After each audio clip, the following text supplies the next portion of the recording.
Step up now, step up, friends, now, let's be going.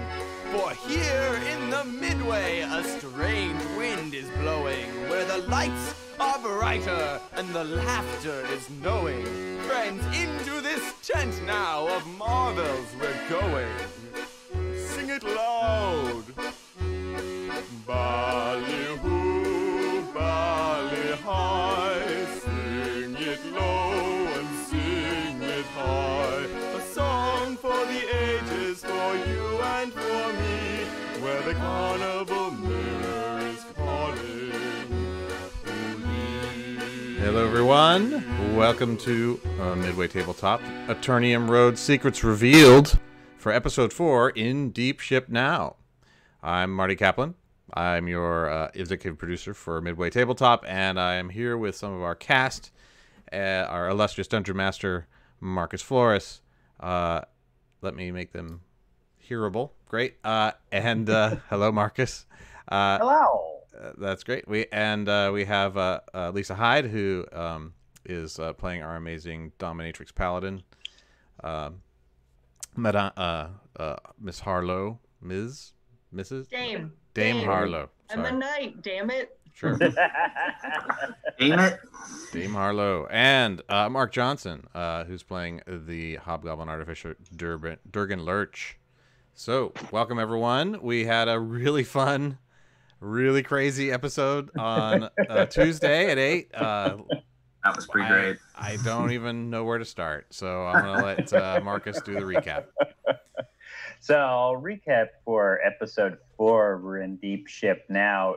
Sees our heroes on boarding a airship of an old friend of Rognobble, adventuring buddy of Rognobble of Deeblington. And they are on their way to 2 stops heading to the Lorimar Marches, the royal grounds of Dame Harlow's family, as well as Deeblington itself.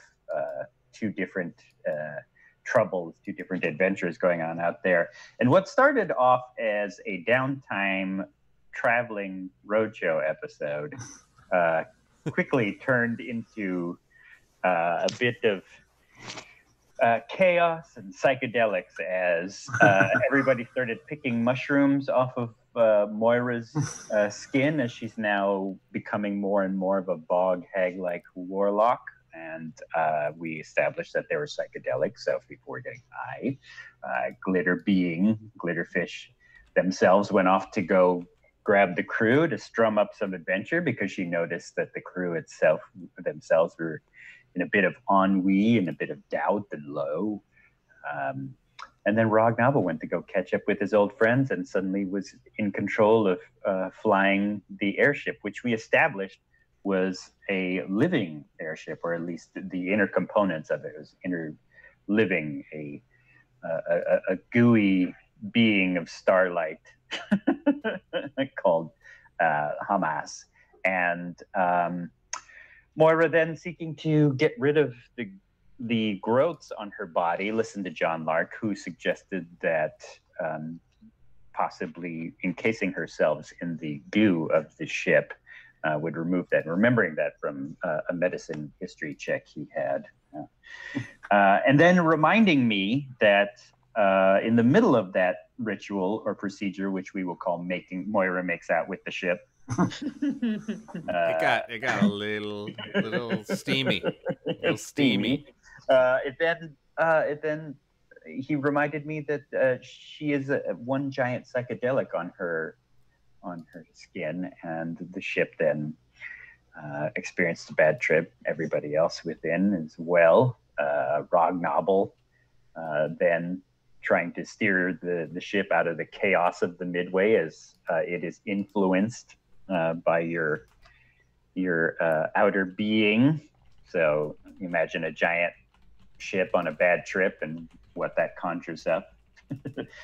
Dame Harlow, we had great scenes of Dame Harlow with a little flashback introspective, the runaway bride, an arranged marriage to one of the ancestor family of her shifter beings, so one of the more like weird shark like clans out there, and she did away with that off to the Priory to become the dominatrix paladin that we see today. And yeah, we left off at a bit of cliffhanger, as also Rog Novel went through a bit of craziness himself and spurred on chaos in the moment. Blew out some smoke monsters from his magical pipe, and the monsters representing fear and self-doubt, feeding off the brain weasels that were infecting the crew, filling them with that feeling of imposter syndrome and depression. So we will see what next episode's going to be like. It was supposed to be a split the party episode of two different stories, Game of Thrones style, but no, we're in the middle of a bad trip fighting monsters of self-doubt. So it's going to be pretty amazing. It's I love it how like sort of the psychological state that we're all kind of in is being both like represented and externalized in yes in this game. No projection at all. The actual no projection. thing, they're on a trip, and it is a bad one now, turned out, as they're on the airship, tripping in a bad trip in their minds as well. So, yeah, starting to happen. Anything can happen here on the Aternium Road. So, how about favorite bits that folks want to highlight? Wow. Lisa, how did you? I was a little off the game thing. I've said this behind the scenes. I felt like the last episode was the first time as a newbie. If you're just tuning in, this is my very first D&D experience. So I had notions that Dungeons and Dragons was far more kind of advancement based, like a game of Risk or a game of Monopoly, where the goal was to be getting and going and fighting and things. So it was really a surprise when I got into the game and saw that, wait a second, I'm not just making a two-dimensional, it sounds neat to be a dominatrix paladin. Doesn't that sound really cool? I'm going to do that. But I got to back that shit up with some content and story. So for me, this episode was the first time I relaxed into trusting that I know this being to some degree, and tell a story about her. Also, as a performer, as a dancer, one of the scariest things I find is improvisation. I will deeply map out most of my choreographies, and this is a wonderful opportunity to think on the fly. I've even tried to sort of think, well, this is what she'd do. This is where I'm going to aim her next episode. But the changes happen, the interaction with how many other people are we playing with? So the improvisational notion really came through for me this last episode, and a self-trust came through. That's amazing. And, yeah, that's great. Which is exciting. And then I don't know if, I'm sure y'all experienced folks can speak to it, but I'm really I can't imagine playing a different character now. I'm so intrigued about who she ends up. You're invested. You're totally invested. Yeah. So that was, storyline set aside, the personal experience on Tuesday night was a big step forward into releasing my notions of what I always thought the game was from watching the boys through the window at the library in junior high going, what the fuck are they doing? To accepting what it really is and the opportunities that it affords. So, yeah. Nice. To be fair, those boys, when you were looking at them through the window, they were doing everything that you thought. Most likely, they were playing like it was a nerdy kind of advancement thing until they could get the flying throne of the gods and, you know, be 100th level. Like, that was our mentality when we were adolescents. And we've all, you know, after many years kind of embraced this, which I think Marcus encourages. And I think Marty, you know, not every game is like this. And I really love that we are free to improvise and not get too bogged down in the numbers and everything. And I see it. I see you also getting much more comfortable with your character and with yourself. And I mean, I definitely noticed that just on the objectively on the outside. Oh, yay. Yeah, no, I definitely, but you seem so comfortable and it was great to see. And I love the improv. I mean, obviously I played so many different little characters, you know, but it's fun to really get into it with a really good group that's all like invested in it, like this. It makes it easier. Yeah, and it really encourages me. Like one of the main missions of the Mystic Midway is to like awaken people to their like creative, abilities, and like the fact that you're a performer who, you know, right now dancing is, you know, very difficult to do in public and such because of the situation, but transferring that sort of set of skills and developing a new one just in this like small way is like a super amazing thing, and I'm really happy that it's just, you know, participating in this is doing that for you. And then another thing, to your point about the I think I would call it Monty Hall isms of the younger set. Come on down. So I absolutely feel that I was that kid. But you know, it's interesting. We were looking at a game that we may be running as part of Shadow Stories called Morkborg. Morkborg. Because there's lots of umlauts in there. There's and it's, you know, legit use of umlauts because they are Swedish. So it's a Swedish game that is all about like ultra black metal doom, dungeon crawling, like gritty kind of stuff where you play like it's you know, it's like looks like a Fritz Lieber book to me, but really excited for it because we have a few folks who are like really into the death metal, black metal in the crew, and so, you know, we will probably do at least a one shot on it. Plus the design of it is amazing. But we had a good discussion in our Discord, so you should come join us, where we basically were like, well, you know, this seems like that kind of just crunchy, you know, I'm gonna roll the die, I'm gonna kill the thing, I'm gonna move on, but you know, the way that Morkborg is sort of presented and the way that it kind of the feeling of it, all out from the fonts to the art to the sort of experience that I'm thinking it might deliver is camp. It's, you know, it's basically like over the top, like so far over the top. It goes all the way around from bad to great. So I'm actually looking forward to like checking out and seeing if it does actually deliver on that. And we'll be hopefully playing that on stream as a Shadow Story in the coming few months.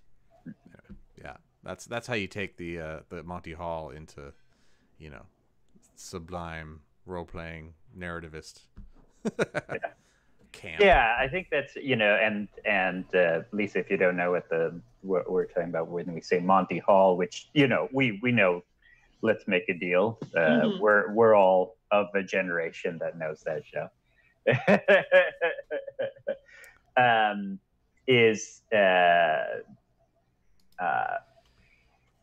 D&D can be and should be played to your table's thing. You know, some people like that very dungeon crawl tactical thing, and I play like that too. And others are the more kind of esoteric, what we're doing, free forming indie gamer stuff. And I think there's room for everybody.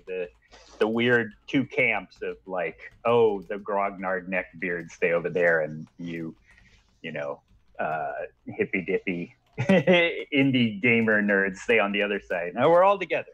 We're all nerds. We all got beat up, or we should stick together. Is that it's that style of Monty Hallism is a style of gaming where it's like you just acquire stuff, like you said, or like Risk. It's like you get stuff, magic items are always being offered up, and that's all you know are concerned about, you know, is gold and lucre and, you know, all of this, and that's perfectly fine, you know. But I love that that you all are starting to experience that. I mean, Mark's been in my games before, and so he knows. But Lisa, I love that, and that's part of what I wanted to speak about. One of my highlights. There was a lot of highlights of last week's game. But one of them is, you know, when we just had individual scenes with you and learning about Dame Harlow's past, and I just like led it to you or pitched it to you and said, all right, spotlight's on you. Describe where you're at now, and then we'll start to describe like the flashback and where all this. And you did such a great job of like first capturing, like laying out the sleeping quarters where Dame Harlow was, that you could have easily said, oh yeah, I'm on some ship thing and they kind of stick me in this room. Instead, you know, you set designed it, you know, much like a TV show in which we're like, yeah, it just so happens that this room that they put Dame Harlow in is totally fitted perfect for this character to get into this mood, and then we go cut to, you know, those other things. I thought that was really, really good. We did such a great job with that. And of course, my other highlight is everybody taking psychedelics and getting high, you know, and Mark rolling a 1 on his will save and diving into the Feyland, a little glimpse of the Feyland. Oh my God! And meeting that demigod, I was terrified. I was going to flesh out more of that. I said, no, let's well, who did you meet exactly? Who was it? Oh, he met Moira, Jess's fairy godfather. I love that character. I love the fairy godfather. Meryl Toastbreath, who is, you know, he's like this what do you call it? The stranger from you know,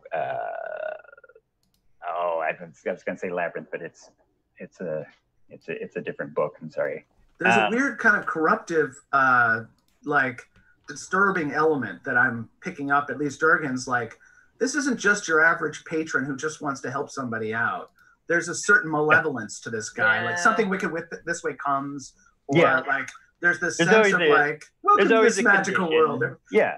I mean, in his mind, he is turning Moira into a bog witch because he believes that's one of the more powerful beings in his realm. And his mind is completely alien. He doesn't realize what he's doing is intrusive and non-consensual and and can sometimes be cruel, but also is he's like giving you power. He's like, I'm giving you power, you know. You just need to be owned by me. Where, like, I don't understand how this is a bad thing, you know?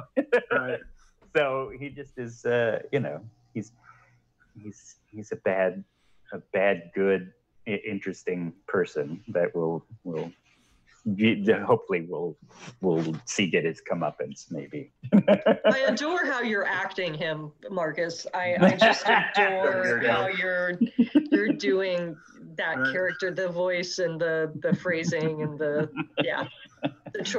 little choice of words.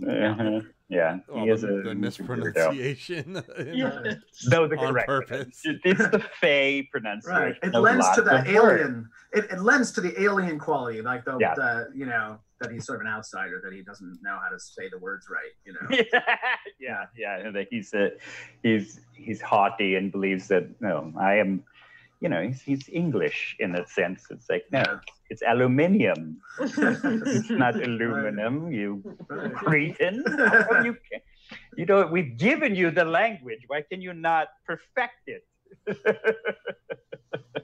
I get a Charles Lawton-ness out of him, I think. Yeah. Awesome. Yeah, definitely a highlight. Highlights. Yeah, I was. We didn't have Froggy show up this episode.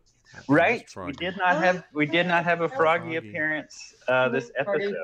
Although we do have a Froggy with a martini, or well, whatever's in that, some sort of warm gin drink. The warm gin martini. We have a new emoji, of course, and if you subscribe to the channel, you get that emoji to use on Twitch, and it's also available in our Discord, as well as the Holy Frank emoji, which you know, that's the kind of thing. We had somebody pop in. They did the $100 donation. We pulled a story card, Rain of Franks, and now it's immortalized forever. Right. Now we have as an emoji that anybody everywhere. can use Yeah. on Twitch by subscribing. So that's of course another cool thing. That's We the hit other affiliate thing status. The other thing I wanted to say is one of my other highlights is I love that Scott was playing his Rog Goblin and leaning into his chaos and being like, "Oh, I'm gonna bring chaos," and you know, Moira is just vapidly chaotic. She just doesn't realize she's doing chaos stuff. But John Lark, Mr. Jared Williams, who is supposed to be playing John Lark, on the surface is a very, you know, status quo milquetoast guy. Is the most chaos bringing individual. He caused the kielbasa. He reminded me that that Moira is a living psychedelic and being ingested into a bioship that people are connected to. Also, Rognobble physically would possibly make a contact high. Yeah, he is bringing the chaos that young Jared Williams. Yeah, I loved how you just kind of sat back and so isn't her entire body made of mushrooms? And that just like turned the entire episode on its head. And we were like, oh crap! Now we're in like, you know, Flash Gordon Mongo, like background, like we, you know, we put the new background in for fun, you know, just to have like, it's a sky ship. But now we're like falling into the vortex with hot hail on a sky ship above Aboria. Yes. Yeah. I mean, that's one of the best movies ever. That could be my recommendo. Go see, or I'm sure it's on whatever streaming you want. The 1981, 1980, full on 1980. Dino De Laurentiis' Flash Gordon. Yeah, it's great just for the beating on Ming's costume alone. Yeah, the costumes were great in that movie. Yeah. But Marcus and I, we were talking about like what does the airships look like in the world, and so you know, Marcus was kind of looking at like it's kind of like the skyship Ajax with all that like sort of veins and fluting and that kind of stuff, and you know, a little bit of Sky Captain, so like World War II, you know, kind of look, like Hindenburg-ian. But who knows what's in there? It's probably not helium. Some phlogiston. Phlegm. Yeah, phlegm. So any other pieces of the episode that people were really particularly liked? I loved how Glitter Being sort of, she basically made a bunch of friends and like kind of created something that I don't know if you would have expected, that she would sort of, you know, we got another cult leader in the mix now. It's like, you know, something to compete with Moira's idea, but hers is a little bit more benevolent and less tainted by anything else, but just trying to help these people. It's like she had an intuitive sense of these weasels, which none of us realized was a thing until, you know, it was kind of revealed. So I thought that was fun. I really enjoyed that. I definitely like the rivalry between that is not really stated, but it's mostly in Moira's mind. The rivalry, because Glitterfish is like, I'm just doing what this is great. Woo! And that's exactly something that Moira may never get or understand. Right. To just like let go and you know, be like, you know, a whimsical, fun person. Yeah. She's just not built that way, the way Jess, I think, is imagining her, and I love it. And so yeah, that's very interesting. We're gonna be seeing some evolution of the Moira character, you know, from, I mean, we kind of had her, you know, Jess and Marcus, you know, I don't know, Marcus, maybe you want to talk a little bit about the conversation around the heel nature of Moira. Oh, right. Yeah. I mean, Jess is playing the the Cordelia from Buffy the Vampire Slayer. Totally. It's the one that for several seasons you're like, I like this person, but god damn it, they get on my nerves, and I think this person's a bad guy. And then we're hoping she comes out a better person, but she could lean into it and become the worst person. So yeah, she's she's the valley girl that might be your friend, but also you're like, I don't know if I really want to be seen hanging around with her. Yeah. Well, so, and like so just wanted to, and she's one of my go-tos for like that character, and so she had messaged me and about wanting to do that. So that's So if you ever see that, and she's great about giving and taking, and Scott did such a great job with Rog Novel, like leaning into a lot of like being the chaotic goblin that was pester her now that her beauty is fading and she's turning into this bog thing, and so. So I think that's the part I like too. Is I guess this highlight part of this episode is. We're getting into a rhythm with one another, with each and every character. You could see Durgan and Rognoble's like goblin, hobgoblin, brotherly camaraderie come up. And I think this episode a little, but last episode, Dame Harlow and John Lark, we got a little glimpse of their still being friends after the breakup thing, and then the kind of bratty fight between what do you call it, Glitterfish and Moira.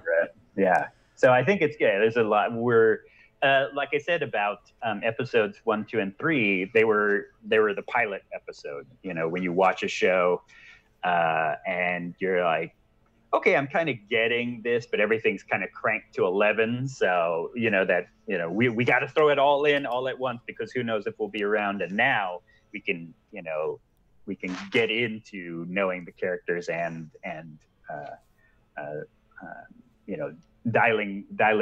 not dialing it back.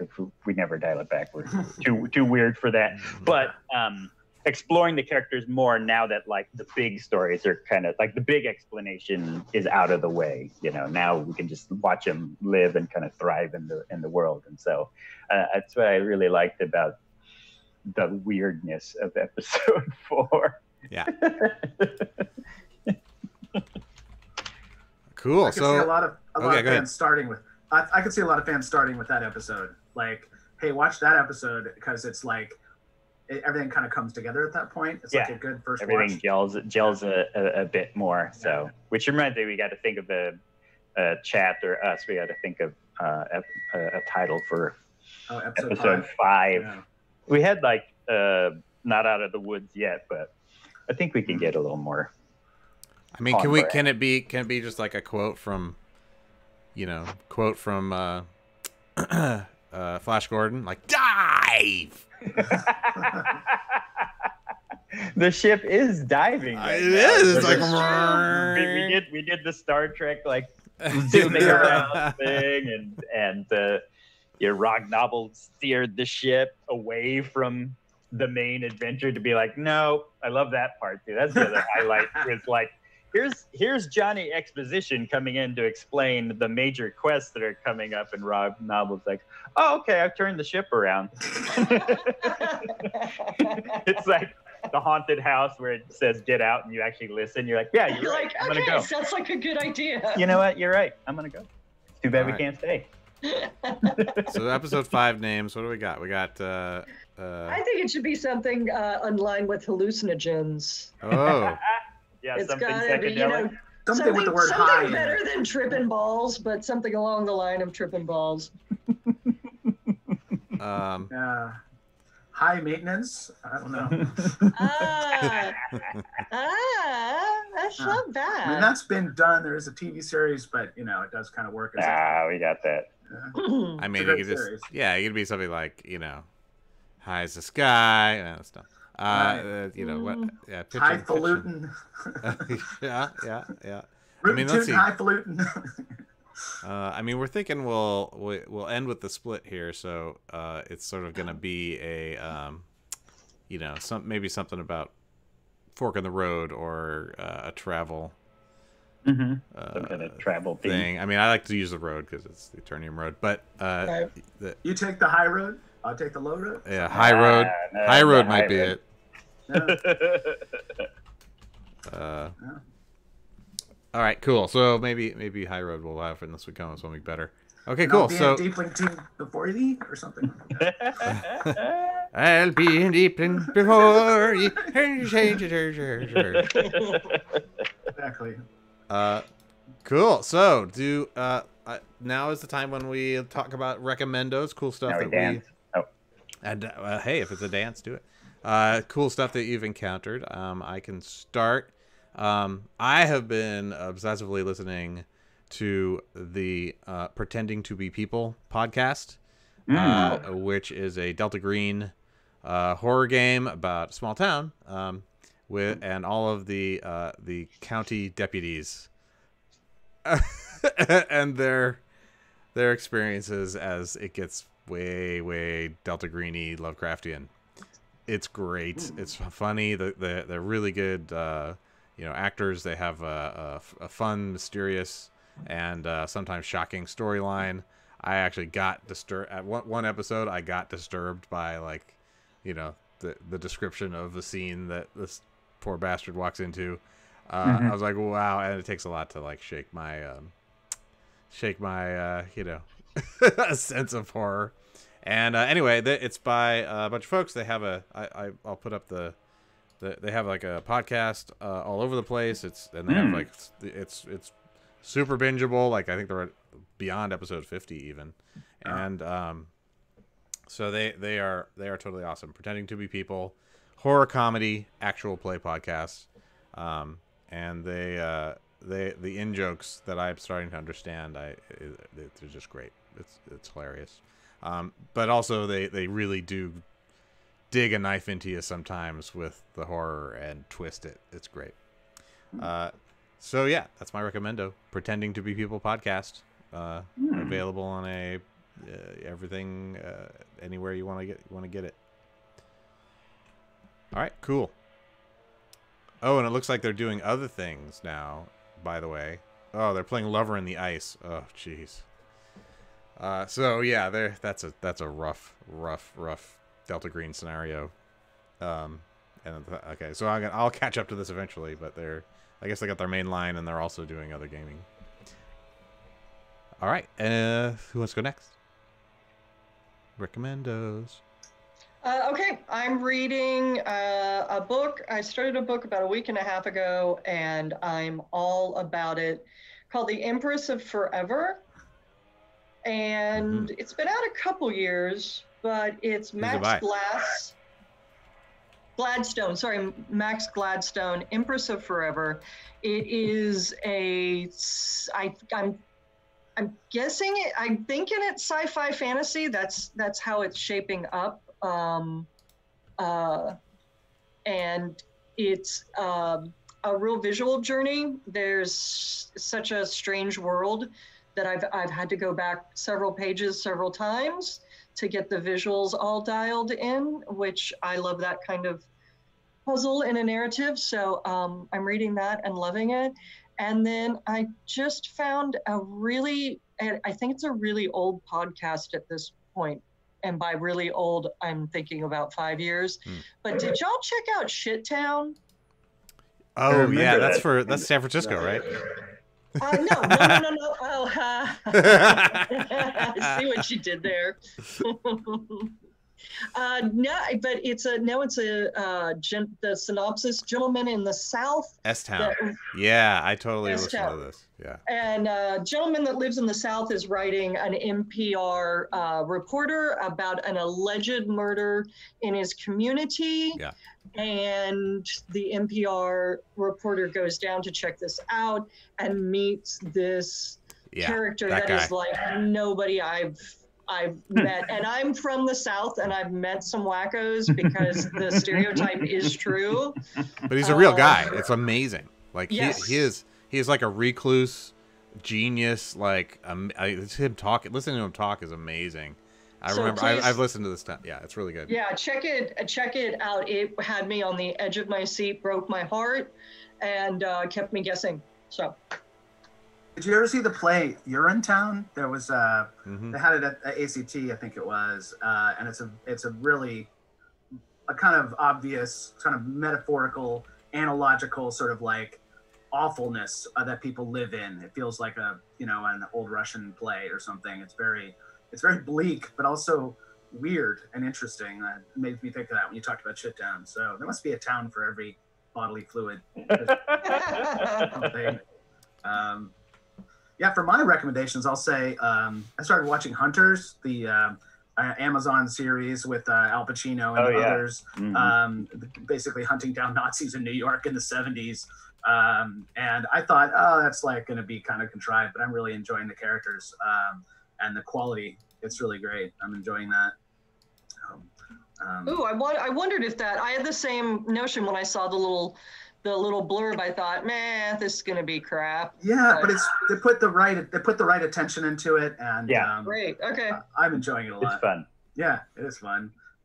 It helps if you come from any kind of disenfranchised culture too. You can really embrace it. My wife's Jewish, so for her, sometimes that stuff, like in Glorious Bastards, she's like, didn't like it. She didn't need the catharsis. Thank you very much. But Talk in about this case, camp. Yeah, but in this case, she really is Remember digging the it. top So, movie. yeah. But that's great. Yeah, I haven't watched it. It's on your recommendo. I'll watch it. I've heard. Yeah, check it out. Try the effort. Yeah, if you like it, you'll know after the first episode if you like it. Yeah, great. Yeah. Marcus, anything from you? Yes. If you want to get into the premise of of episode 4, I recommend The Yellow Submarine. A fantastic Yes. movie. With the Beatles, the beautiful animated movie, which I lived a couple doors down from the Beatles' house in San Francisco and Reseda, which was a young punk rock woman painted the outside of her parents' home in the illustration of The Yellow Submarine. So I'd say that definitely check out 1980s Dino De Laurentiis's Flash Gordon. I even described Sam Jones as Jake Kilden in one moment there. So that, if you want to get into what I'm proposing to run for Shadow Stories using the spirit of 77, check out Horror at 37,000 Feet, 1973, starring Chuck Connors, William Shatner, the amazing William Shatner, Buddy Ebsen, God, who else was in that one? Paul Winfield. Yeah, check it out. Paul Winfield. That one's great. Well, and Shatner was in Terror at 20,000 Feet, the Twilight Zone episode. The Twilight Zone episode. So it's interesting that it's almost the same title. Speaking of which, check out the second season, Jordan Peele's Twilight Zone on CBS streaming. Oh, are those out? Oh, fantastic. I didn't know. I love that. And if you like horror and reading, The Fisherman, John Langenen's The Fisherman. Oh my God, that book is pretty fantastic. So great. Yeah. So I guess I will recommend. That's a rough read. Yeah. Jordan Peele, by the way, produces Hunters as well. So you definitely feel his. Which is very fun, and I feel like it's not his. I mean, he's producing it. So, but I would say the director has a bit more of a feel like it's a little like him wanting a little bit of that exploitation fun movies. It's got some fun camp. It's got that it's got that. Hey, I like Tarantino, so. Let's get a bit of that feel in there, which I'm perfectly fine with because I love Quentin. So that giant-headed mongoloid is great. But that's about it. Yeah, I'd say Yellow Submarine and Flash Gordon. In fact, I'm probably going to go watch Flash Gordon at some point. Oh yeah, I wanted to add another one that's anime. Now this is like probably going to come from a weird. So there's this anime. It's called Keep Your Hands Off Eizouken. And it's about 3 high school girls who just love anime, and they basically make their own anime club to make their own like thing, and it sounds like it would be like okay, whatever. It's by this amazing director who is a he's done some of the most innovative work in animation movies like in the last like 10 years. He's Sumito Owara is the writer of the manga, and then this director is just killing it with this. But the reason that I love it is because of the three characters, one is kind of the background and world designer, one is the character animator, and then the third one is the producer, and she is just this like tall, buck-toothed badass. Like I'm posting screenshots of her lines because they're so great, and since I'm a lifelong producer, she is my favorite like bae at this point of all time. And so yeah, it's her name's Sayaka Kanamori, and you'll be seeing more about her. I'm gonna have to work her into everything I do now because she's rad. Anyway, what's the name again? It's called Keep Your Hands Off Eizouken. You can watch it on Crunchyroll. And I think it's on like the new weird HBO Max thing. Okay. Mm-hmm.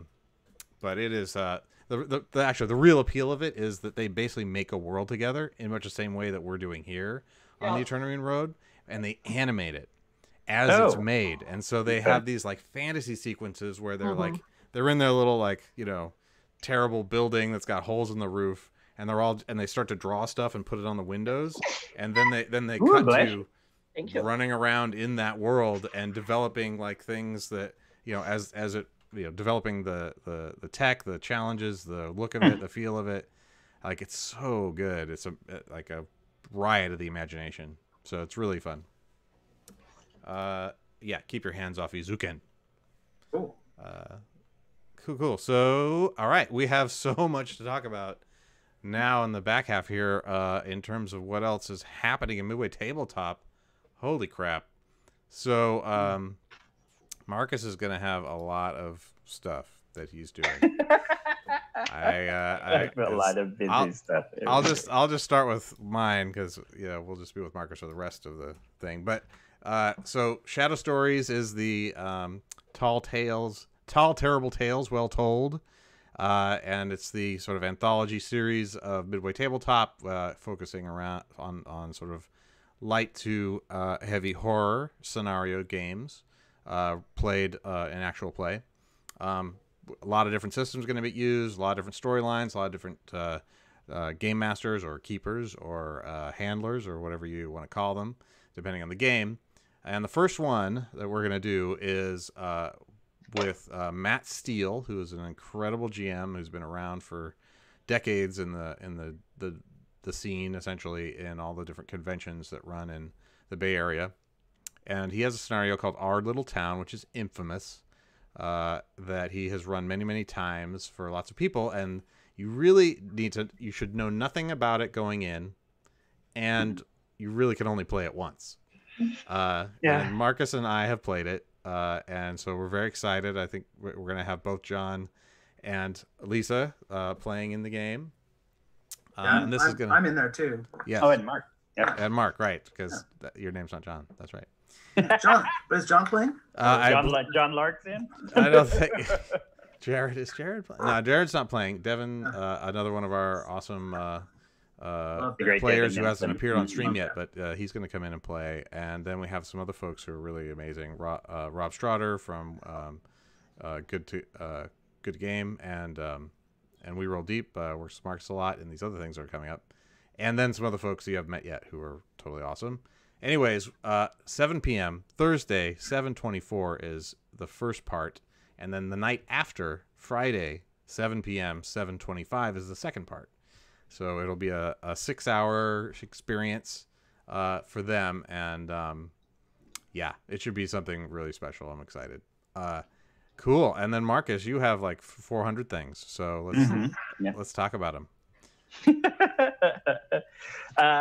So speaking of Shadow Stories, like I said, I'll be running an homage to horror at 37 12,000 feet because my horror is very campy because I was raised on B movies and I love B movies. So yeah, I'll be running the terrible incident of Flight 1313, which will be my shadow story 1970s horror movie on a plane. Starting on Sunday the 19th, we will be doing Blackbird Bartenders Learn Dungeons and Dragons. So a few of my fellow Blackbird bartenders are getting together since we've got a lot of free time because our bars are not opening, although we're doing to go. So, and that's on Fridays if you go to blackbirdbar.com. Blackbirdbar.com. Yeah, or go to our Facebook page. But we will be playing some sort of Dungeons and Dragons, although I'm going to see if I can finagle them into Dungeon Crawl Classics. Yeah. And teaching them how to play Dungeons and Dragons. There's a few people who have played D&D, but those are past editions. So we'll check out this new form, and we'll see a bunch of bartenders probably getting drunk and are you going to do a themed drink for each I'd like to. Yeah, I'd like to do a themed drink for each run if we can get brand ambassadors or sponsorship from several companies. Then of course we will have each of our bartenders make a themed drink. We love creating cocktails, so we'll see if we can do that, and maybe then we can pitch the recipe out there, and maybe in chat or at least in the stream somewhere, and people can make those drinks and join us and get drunk at home with us with those cocktails. So nothing too fancy. I would like a Monty Hall drink invented, please. Yeah, we need a Monty Hall drink, which would be like whatever you want, dump into the drink, and over the top. All right, great. Yeah, and then more things even. On our because of scheduling, and we'll have to be every other Friday. So every other Friday in the evening, we'll be presenting a 3-hour show that will either be this depending on the cast.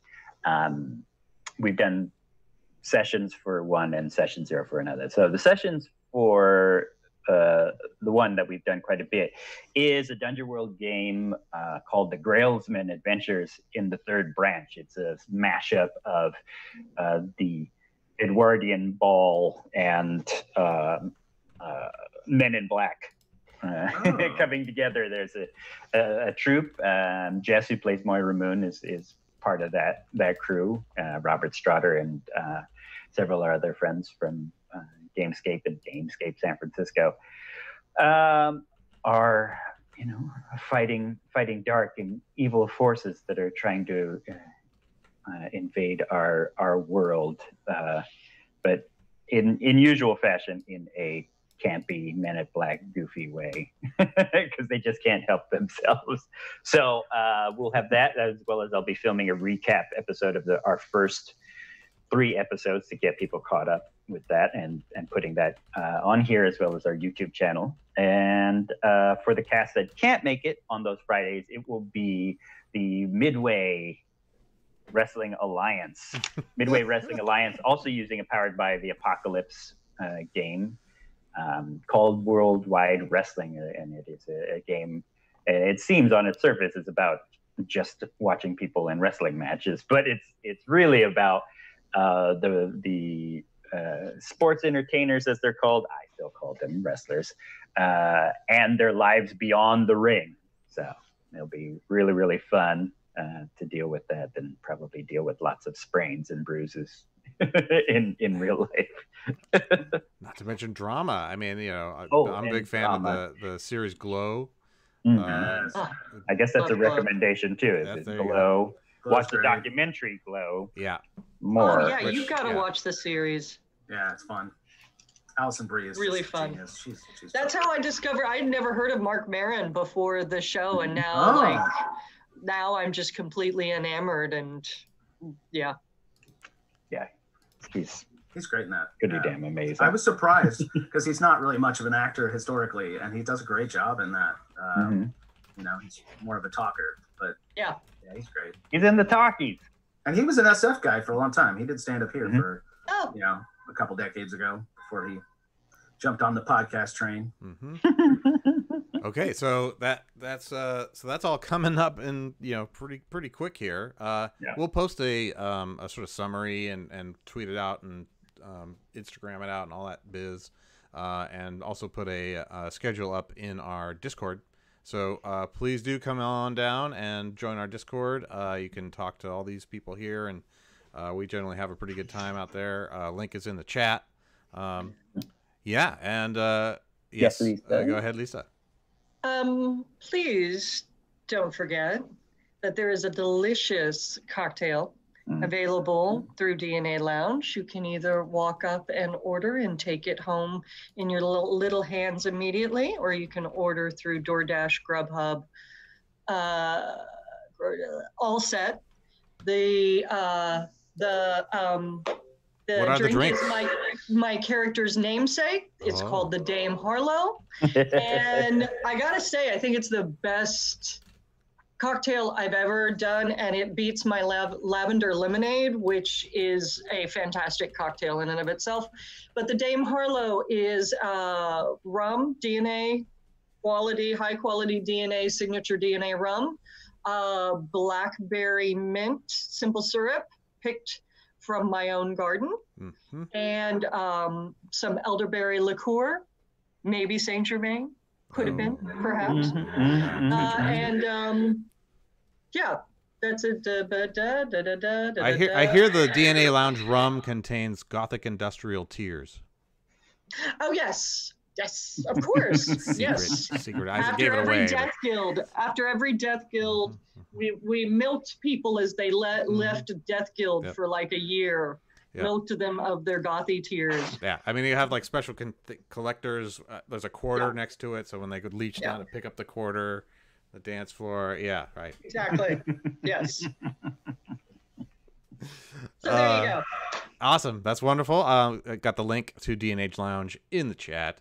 Go check it out. We have lots of amazing folks here. You also get the John Lark there too.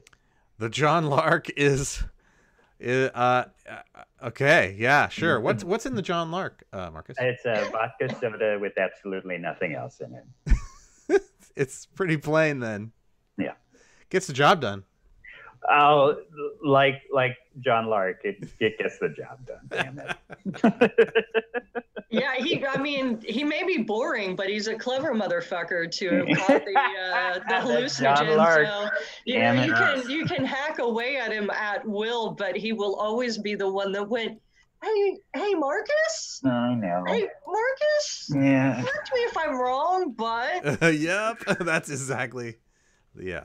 Well, that was totally random, right? That was kind of random. Like, we sort of rolled dice, and the dice sort of decided, like, all right, that's canon now. Like, we didn't know until, you know, we tasted it. And then it was like repercussions. That's so good. I mean, that's the brilliance of, like, you know, role-playing and being able to, like, create a universe together, you know, at the table, essentially, like making up stuff, and then it becomes, boom, there it is. So we did update the donation game, so tune in next time, and you can, you know, drop $5, $25, $50, $100 to do different things, and the cast will react, you know, right to what you're suggesting. Really exciting, fun stuff has happened before, so let's definitely see a bunch of people come in and drop some inspirations, get some cameos going, which the rules have changed that a little bit. You want to talk about how cameos work now, Marcus? Yeah, so with cameos before, or for the first 3 episodes, it was you could donate to the stream. I donate to the cast, actually, who was all out of work. And the cameo is that, you know, it would be an NPC that would show up, and it's mostly me with a goofy voice. But we tweaked the cameo to make it interactive for the chat, to basically have an NPC that shows up to the game, and the chat or the donator can decide, is this NPC somebody that is there to help the cast in whatever scene or moment that they will pop up into, or hinder? Will they be a villain of some sort that will help tweak the scene a bit? So it does say DM NPC, since I'll be playing him, but the chat will decide on their motives a bit. So. Yeah. So it's fun. It's a fun way to interact with the stream and really get it's recorded, and this is all canon as it happens. So yeah, and it's also fun to make Marcus think. It's great. No, watch the gears turn in his mind. All right, cool. So basically coming up, we have a lot of stuff. So we have on Sunday, like in a couple of days. Sunday we're gonna have the Blackbird Bartenders. Sunday the 19th. That's next week. I'm sorry about that. Okay, so next up then is Tuesday. Of course, we have our regular scheduled time, episode 5 of the Aternium Road, 8 o'clock. We'll see you there.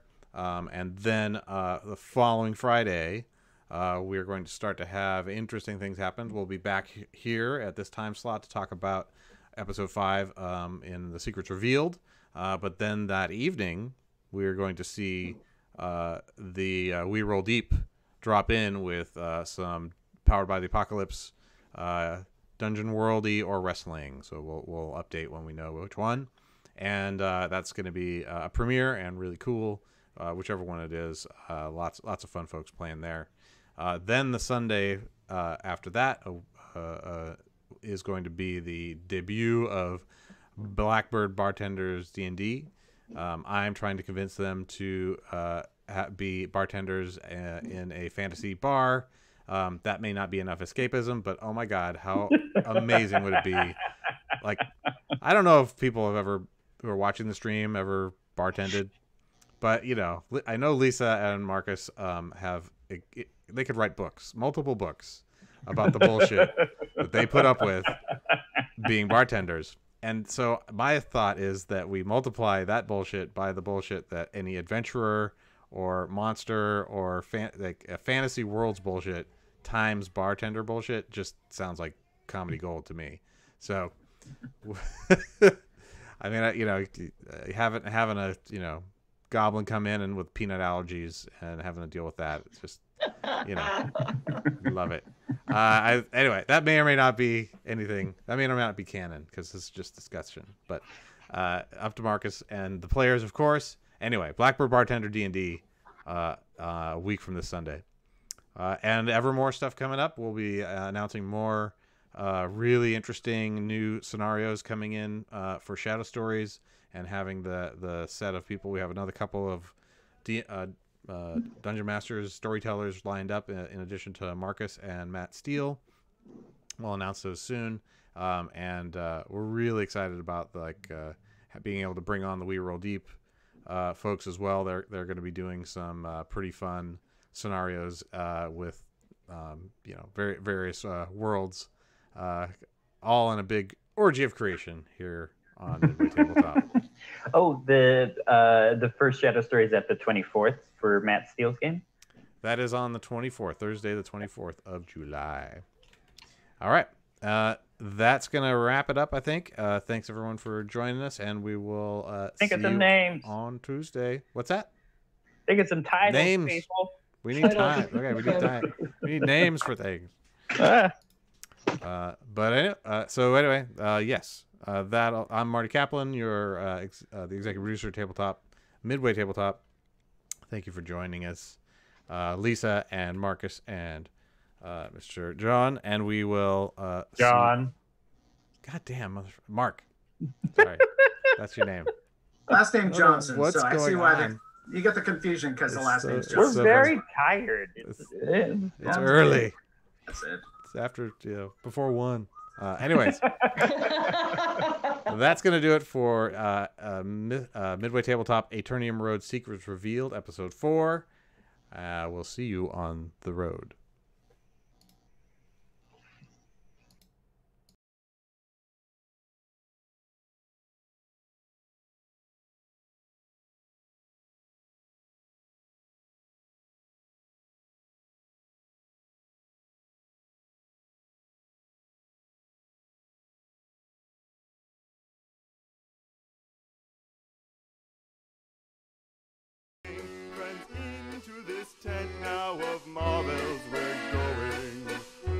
Sing it loud. Ballyhoo, bally high, sing it low and sing it high. A song for the ages, for you and for me, where the carnival mirror is calling.